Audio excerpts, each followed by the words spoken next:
Lakeland Public Television's Common Ground is brought to you by the Minnesota Arts and Cultural Heritage Fund.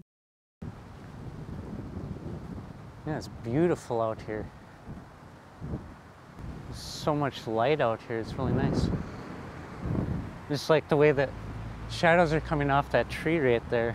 You know, like getting that shadow in there, and then using the circular polarizer to kind of block off some of the blues coming out, pop out those clouds a little bit.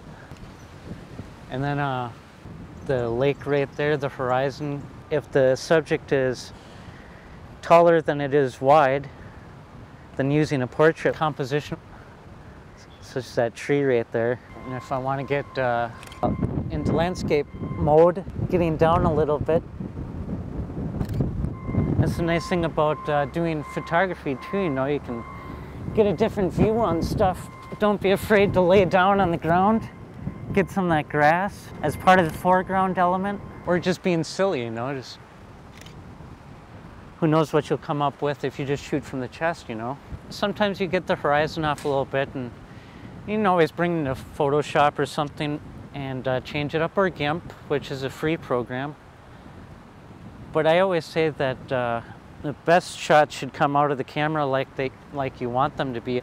You can't make something that's a horrible photo out of camera into anything decent with Photoshop, in my opinion. Some people can turn into something artsy, but I like getting something really nice right out here, and that's why I like using the circular polarizer here. Blocks off a lot of the reflections. You get really nice deep hues when you use it.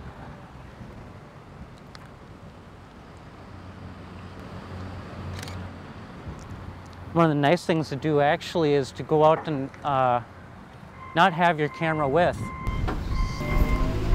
I wanted to see a little bit of the destruction that happened in a recent storm and take a few shots of that. And you know, a lot of the trees have been there for so long, but I was thinking to myself, well, look at all these new views we get. Just like this park right now has a couple of trees missing, and I got a better view of the temple over there, Wild Rose Theater. Okay, another nice thing is just to come out and take photos, because you never know what might happen. This is awesome.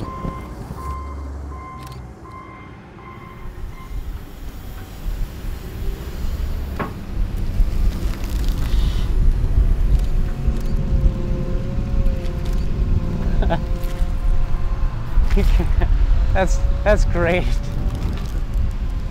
That's why I like photography. You go out and something's going to happen that you can take a photo of.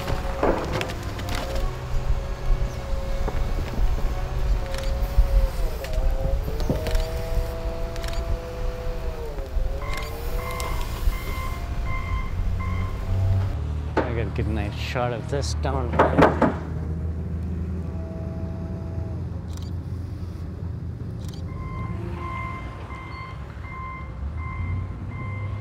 Turned out pretty nice. Well, yeah, if you go out with the intent of taking a photo, something will pop out at you. It's got to, there's so many composition. You just turn around, there's all sorts of it. You got these two trees right there.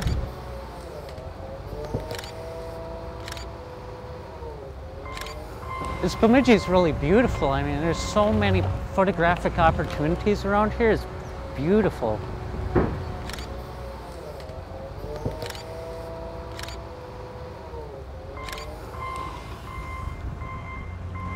I don't think I'd ever want to leave because of that. I mean, I really should get out to go someplace else to visit, get some mountains shots, or never been to the ocean. I'd like to go to the ocean, get some shots there.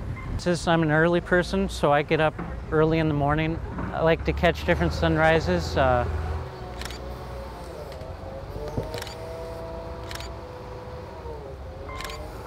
of the other shots I like are like really close-up insect shots. I'll take one of my adapters, and that allows me to do this. And it's about the oddest kind of photo you see here is lens turned around backwards. And then shots I could pull off are getting really close to the zipper here perhaps. Maybe I want a zipper shot for some odd reason.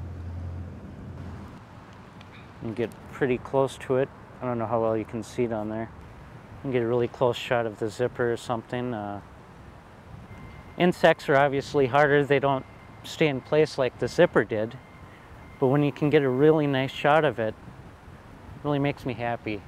You know, hardest thing about getting insects though is getting a unique view of them, considering they're so small that when you get up close to them, you're still looking at the same angle, and that's the whole thing with photos is make a really nice photo, you want to get a view that you normally don't see.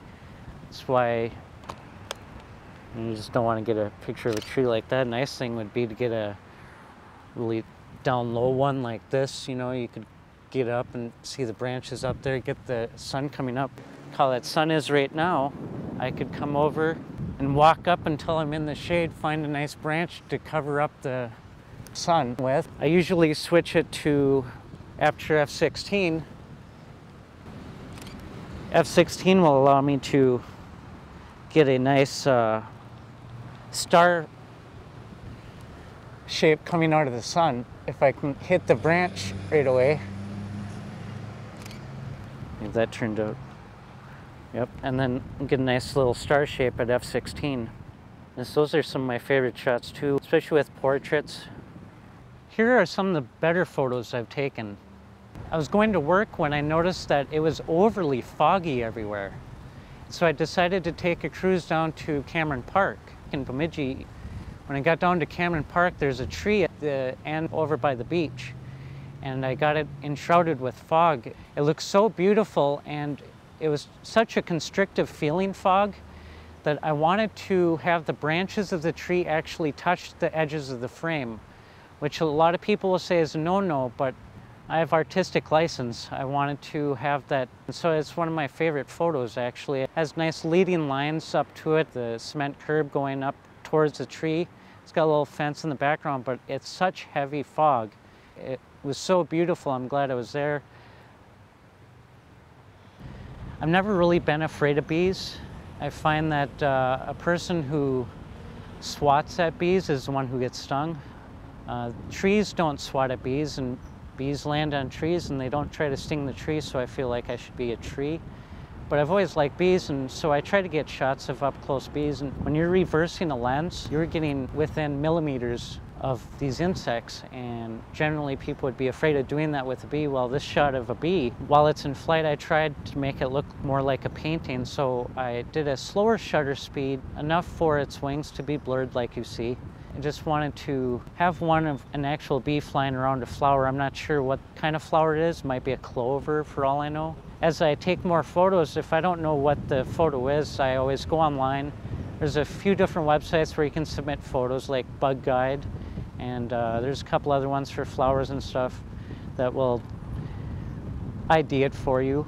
There's a lot of people that are into those kind of subjects, and it'll let me know what kind of stuff there are. And then once I learn them, I can teach other people, hey, that's a so-and-so flower, that's a so-and-so insect. And this shot is of a really close-up mosquito. It's a very difficult shot to pull off, as it was actually drawing blood from my left arm, and I had to do the reverse lens macro with one hand the other direction. You can see the blood going through its needle, and you can see the blood going through there, a couple of blood sacs on the side for some reason or another. I don't know what they're for, but it's a shot of a mosquito you generally don't see and probably don't want to see.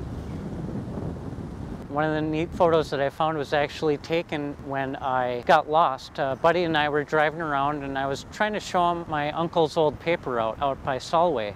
But I was used to seeing these roads at night, and we were there during the day, and we got lost, and we were driving down this road when I noticed that as the road went off in the distance, the sun was hitting it just right, and the trees kept growing up around the road as you went down further. It was a really, really beautiful shot, and I wouldn't have gotten it had I not got lost. So sometimes it's just nice to go get lost to take a photo. There's just millions and millions of shots once you get into photography. I started this basically in 2009, after my father passed away, is when I picked it up. I figured it was a way to deal with the pain that I felt, and so I picked it up. I'd done photography a little bit before, you know, I had a little point and shoot already by that point. But I decided to get this camera here from a local store. And I've been shooting so many photos per day. I think I said it was about 80 shots a day since August 2010 when I bought the camera. So it's around 52,000 photos or so. And I figured that the more you practice, the more you shoot, the better you get at something. If you find one little thing you like to do, focus on that a lot more.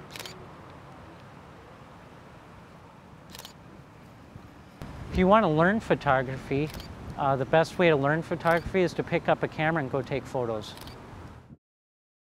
If you enjoyed this segment of Lakeland Public Television's Common Ground, consider making a contribution at lptv.org. If you have segment ideas pertaining to North Central Minnesota, contact us at legacy@lptv.org.